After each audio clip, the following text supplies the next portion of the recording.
Olá pessoal, tudo bem com vocês? Sejam muito bem-vindos para mais uma videoaula de História. Na videoaula de hoje, nós vamos continuar falando sobre o Egito Antigo. Mas nós vamos estar dando um destaque, uma ênfase à parte da cultura. A parte da cultura do Egito. Vamos junto.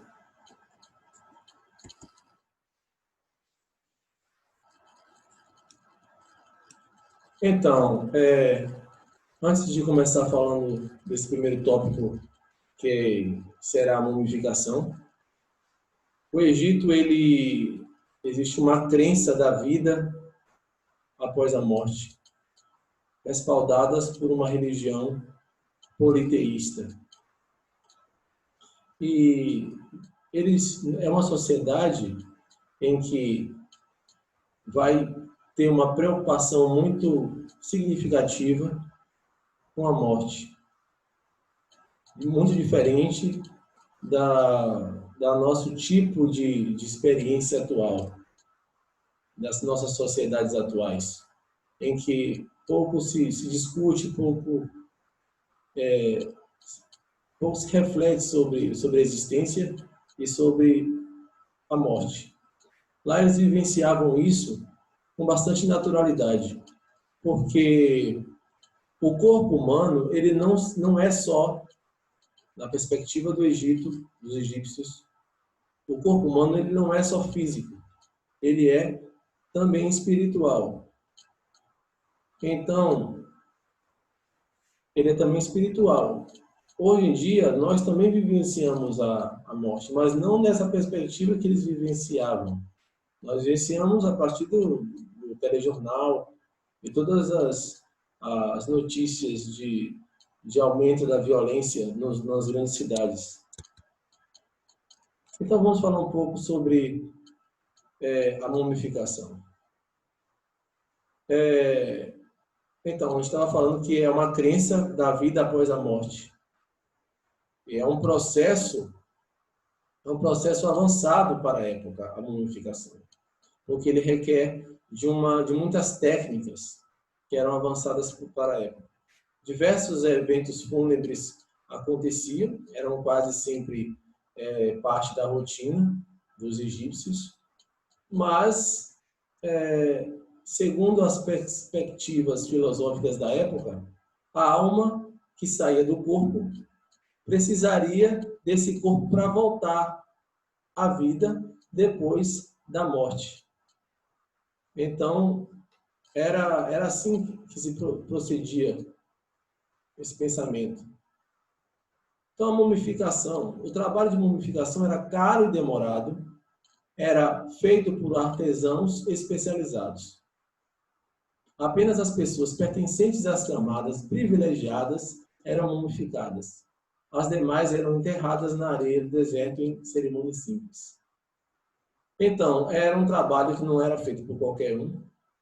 Tinham sacerdotes, como veremos a seguir, e toda uma preparação, todo um ritual preparado para poder fazer o embalsamento da múmia, né?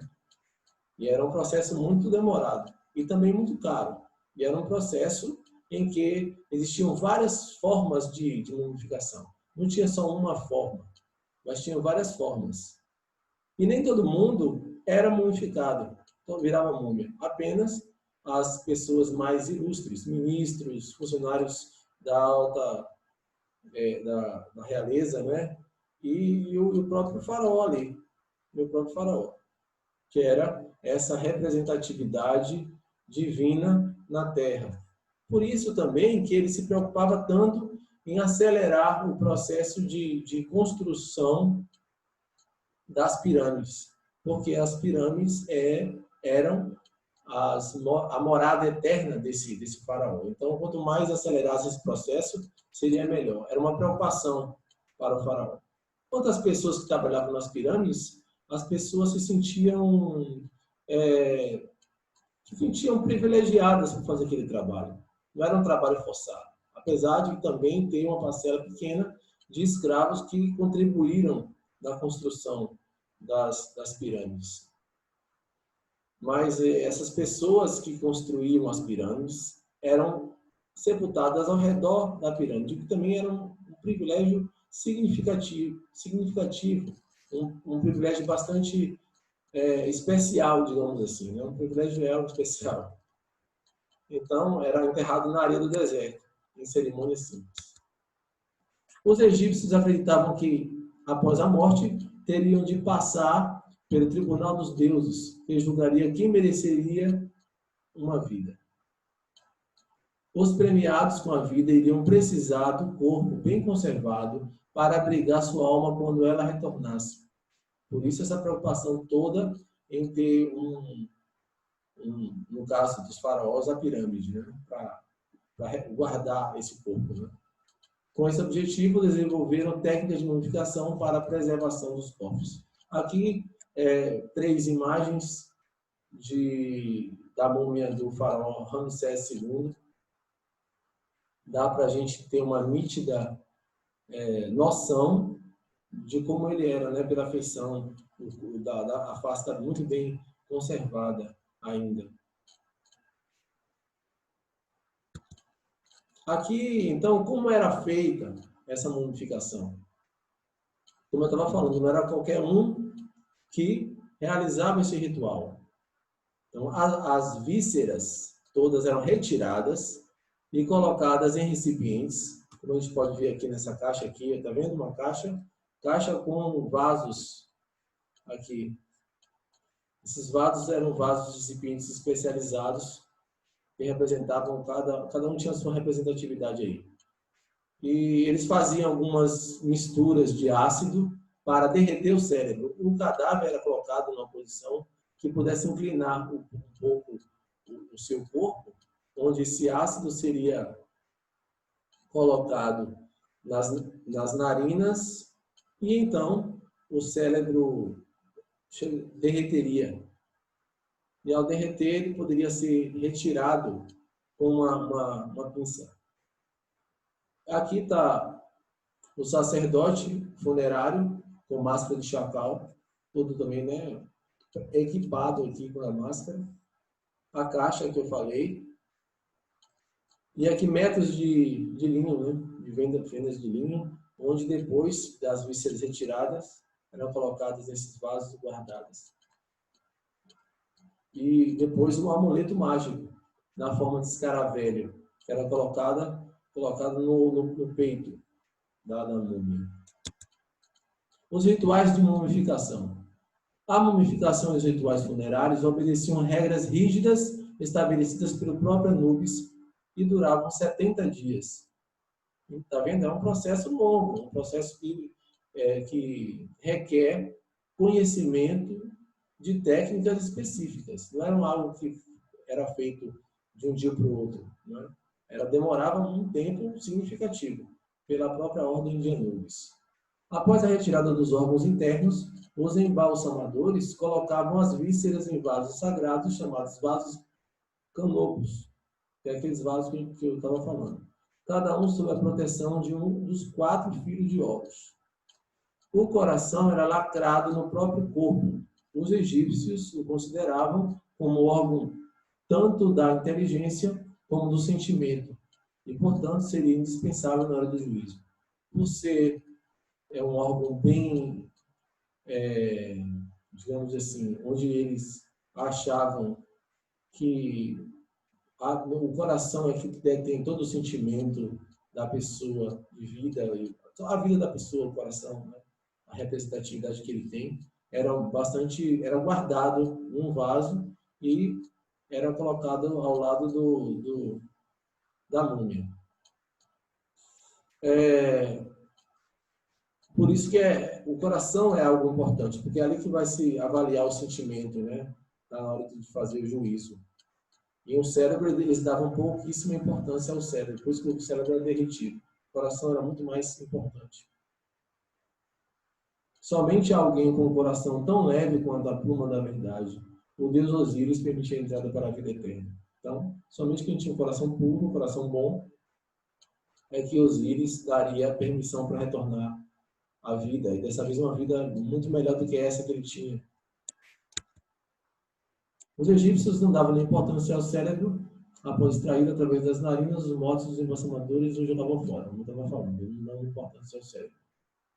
Depois de secar o cadáver com sal de natrão, eles usavam sal de natrão, usavam outros tipos de elementos químicos, como, por exemplo, o betume e também a mirra era utilizado.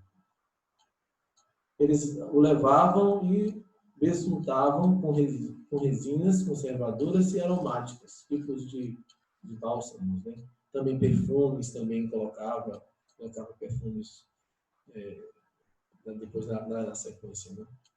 Finalmente removia o corpo em centenas de metros de tiras de linho. Entre essas tiras eram colocados diversos amuletos que protegiam o morto contra inimigos, demônios do mundo subterrâneo. Esse amuleto era um amuleto confeccionado na forma de um escaravelho.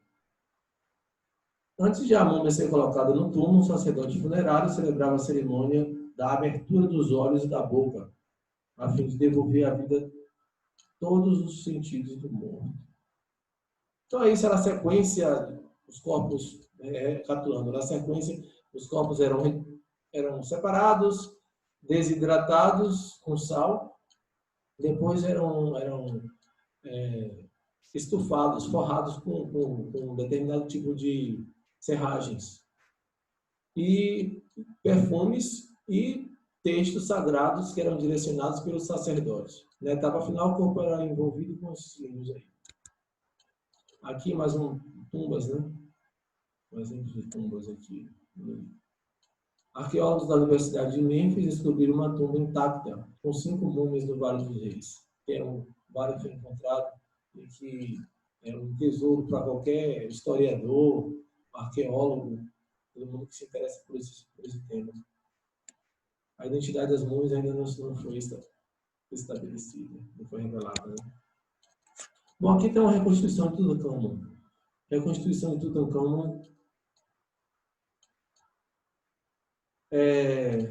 Tutancâmon, que é aquele faraó chamado faraó menino, que acabou tendo uma morte bastante enigmática, e o que o levou depois do seu corpo ser encontrado por arqueólogos, mais precisamente o arqueólogo britânico Howard Carter, em 1922, ele foi analisado e foi feito um estudo muito aprofundado, uma pesquisa tanto de reconstituição facial quanto de também investigações para saber como foi a causa da morte dele. Então, 3 grupos de peritos franceses, egípcios e americanos reconstruíram modelos separados, mais semelhantes de como seria o rosto do faraó usando radiografias.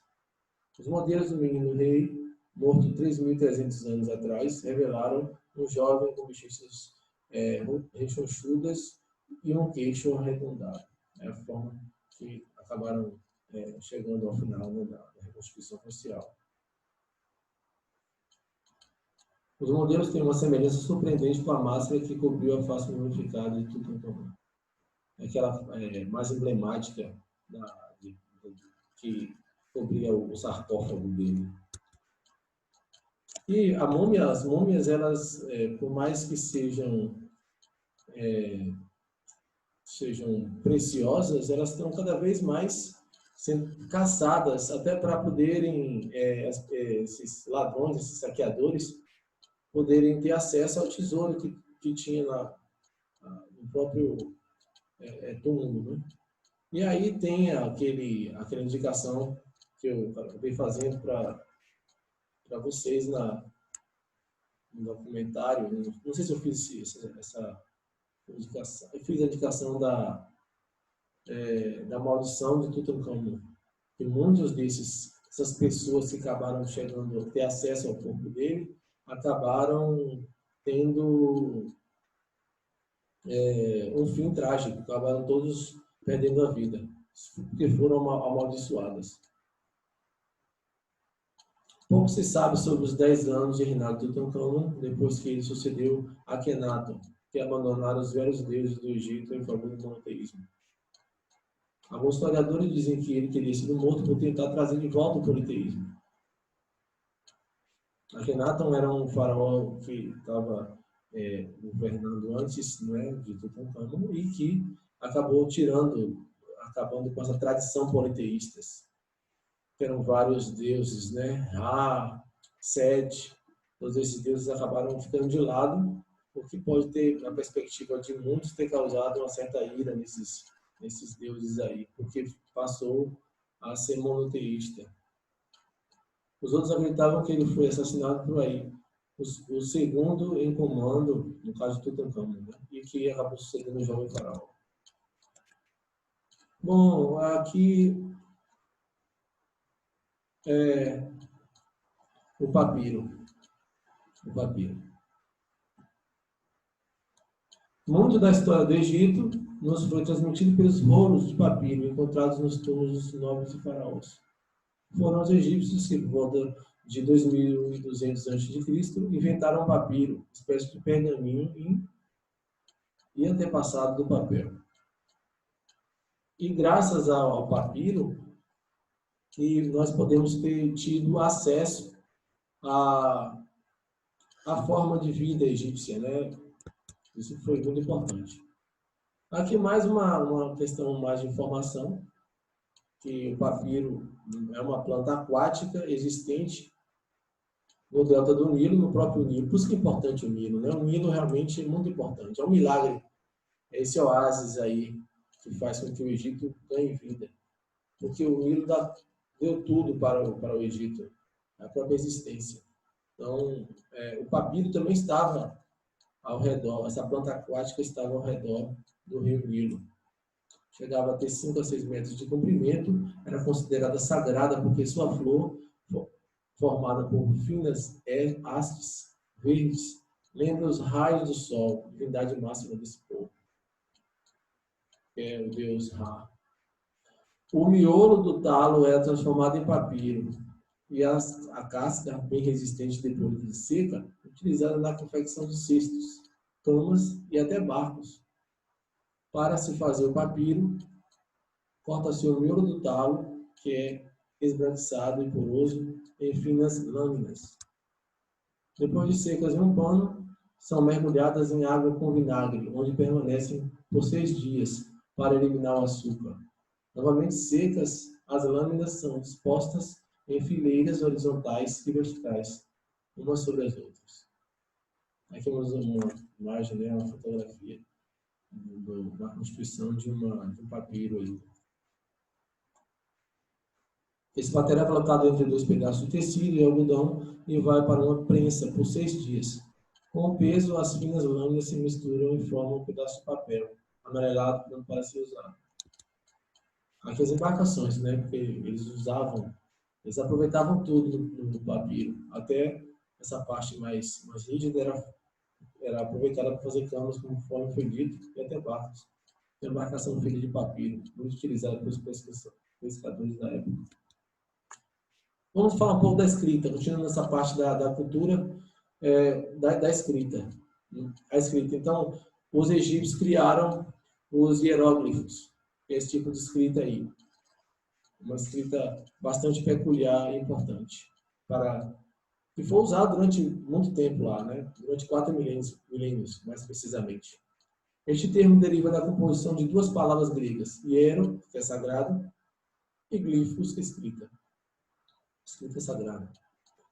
A escrita hieróglifa constitui provavelmente o mais antigo sistema organizado de escrita no mundo e era vocacionada principalmente para inscrições formais nas paredes de templos e túmulos também, o que era muito importante, né, para poder ter esse direcionamento, só depois, né, da descoberta da forma em que foi entendida esse tipo de escrita, né?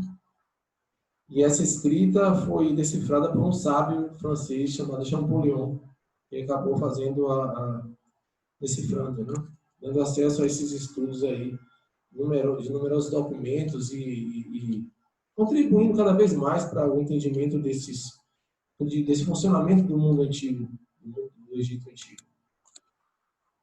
Era feita com sinais que representavam imagens de pássaros, insetos, objetos. É uma das escritas mais antigas do mundo.